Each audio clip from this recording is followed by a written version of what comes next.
galdera da, onartu egiten aldu edo ez du onartzen ezker abertzaleak, indarkeriaren bidegabekeriari aitortzea egindako mina eta biktimen duintasuna onartzea, bai ala ez. Onartzen aldu ezker abertzaleak kausa politiko bat bera ere ezin dala jarri etikaren eta giza eskubideen errespetuaren oinarrizko printzipioen gainetik, gaur eta atzo, eta orain dala 10 urte, eta orain dala 40 urte. Onartzen aldu ezker abertzaleak hori ala ez du onartzen. Horrezek dira jarritako printzipioak. Eta printzipio horrek, beste guztiok onartu egiten ditugu.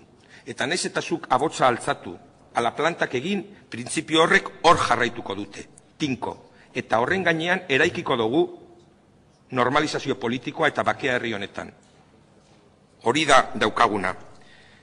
Arazoa da, Mintegi Andrea, zuek heldu zarienerako konklusio horretara, gaur egin dozun horretara, akordioaren alde, aurrera egitearen alde, planteamendu horretara, zuek horretara heldu zarienerako, herri honek bide asko luze ibili duela.